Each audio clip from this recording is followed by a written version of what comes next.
എല്ലാവരും രാവിലെ എണീറ്റിട്ട് പ്ലാന്റ്സിനൊക്കെ ശ്രദ്ധിച്ചിട്ടുണ്ടോ, അഥവാ ഗ്രാസിനൊക്കെ ശ്രദ്ധിച്ചിട്ടുണ്ടോ?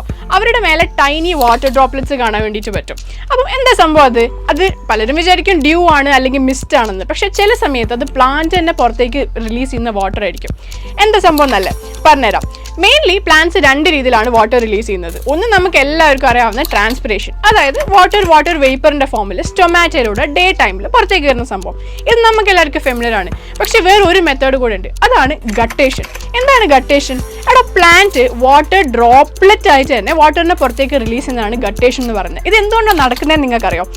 സോയിൽ ഏർലി മോർണിംഗ് അല്ലെങ്കിൽ നൈറ്റ് ടൈമിൽ സോയിലിൽ വാട്ടർ കണ്ടന്റ് കൂടുതലാവുന്ന സമയത്ത്, എയർ നല്ല ഹ്യൂമിഡ് ആയിരിക്കുന്ന സമയത്ത് റൂട്ട് പ്രഷർ കൂടുതലായിരിക്കും. അപ്പോൾ റൂട്ട് പ്രഷർ കാരണം എന്ത് സംഭവിക്കും? പ്ലാന്റ്സ് എക്സസ് ആയിട്ടുള്ള വാട്ടർ വലിച്ചെടുക്കും. പ്ലാന്റിന് വേണ്ടതിനേക്കാളും കൂടുതൽ വെള്ളം വലിച്ചെടുക്കും. അപ്പം ആ എക്സസ് ആയിട്ടുള്ള വാട്ടർ പ്ലാന്റ് എന്ത് ചെയ്യും? പുറത്തേക്ക് റിലീസ് ചെയ്യും. ഇതാണ് ഗട്ടേഷൻ വഴി നടക്കുന്നത്. ഇത് റിലീസ് ചെയ്യുന്നത് സ്റ്റൊമാറ്റോയിലൂടെയാ?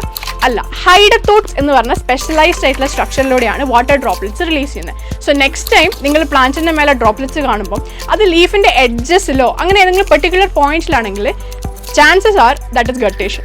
അല്ലാതെ കംപ്ലീറ്റ്ലി സ്പ്രെഡ് ആയി കിടക്കുകയാണെങ്കിൽ അത് ഡ്യൂവോ മിസ്റ്റോ ആയിരിക്കും. സോ നെക്സ്റ്റ് ടൈം ഒന്ന് ഒബ്സർവ് ചെയ്ത് നോക്ക്.